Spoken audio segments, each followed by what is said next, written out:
So tomorrow is a happy day for us in the UK, because tomorrow here in Kigali we'll be celebrating the birthday of Her Majesty the Queen, which for us is an important day. It's important as a celebration in its own right, and it's also a time to remember the British and Rwandan people who contributed so much to the links between the UK and Rwanda. So we will be inviting tomorrow evening several hundred people who have played a role in improving the relations between the UK and Rwanda. That will include business people, charity workers, government officials, ministers, volunteers, staff here at the High Commission, and everyone who has a role to play in that.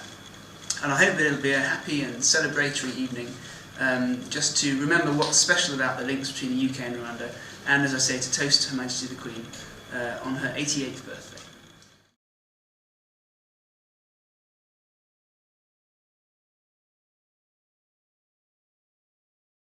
In the UK, the Queen, so Her Majesty the Queen, her birthday is the 21st of April. But Queen Victoria, in the last 2 centuries ago now, she decided that she would always celebrate her birthday during the summer, because it made it, the weather, you know, in the UK the weather is very unreliable. It's not as reliable as in Rwanda, and it made it easier to always celebrate on a date in the summer. So in the UK now we have 2 weeks, which begins today and ends 2 weeks today. And all over the world, British embassies, companies, people will be celebrating the Queen's birthday in this 2-week period.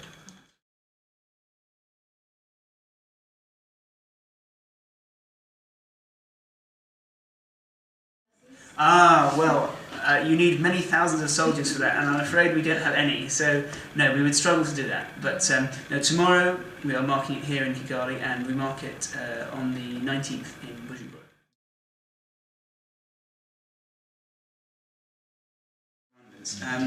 I mean, for us, it's the celebration of a very long-standing leader who has given a lifetime of service to the UK. So perhaps there's something that Rwandans can relate to there. I don't know. She refers maybe Commonwealth. Maybe, yeah, with the Commonwealth. The Queen is head of the Commonwealth, and as we all know, Rwanda joined the Commonwealth just a few years ago.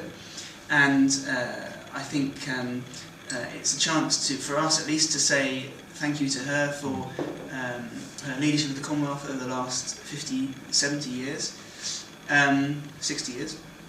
But I mean, I suppose for the ordinary Rwandan, it means it's just a chance to celebrate the ties between the two countries. And you know better than I do how much that will mean to a Rwandan. I just don't know.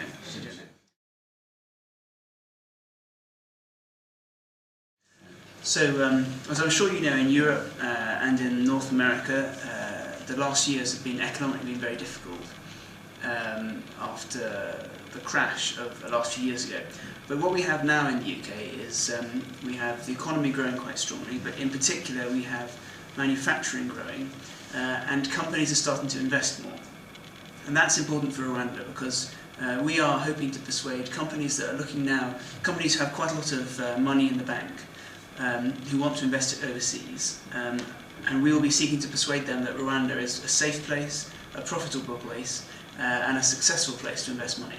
So, for example, you may have seen in the newspapers a few weeks ago here that a British pharmaceutical company, GlaxoSmithKline, is considering building a facility here.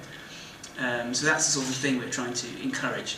So the key thing is that now the British economy is growing and companies have more money in the bank, that when they look to invest overseas, the key thing is that they look, from our point of view, the key thing is they look towards Rwanda.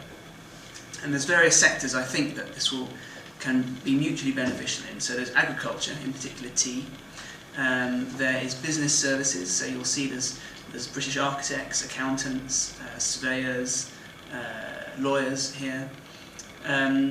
Also some manufactured goods like aircraft engines,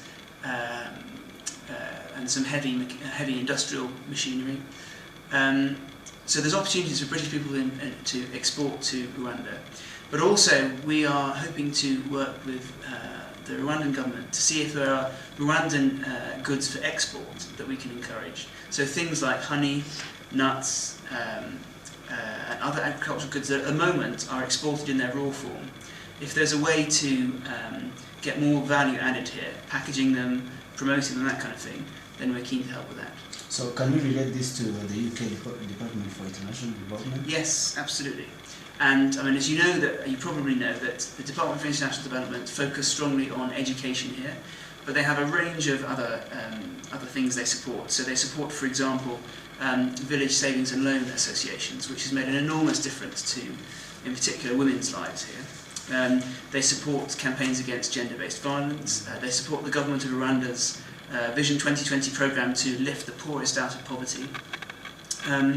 And so they will be working this year, as they did last year, to try and ensure that as many Rwandans as possible are lifted out of poverty and enter the economy, which allows them to take possession of their own lives.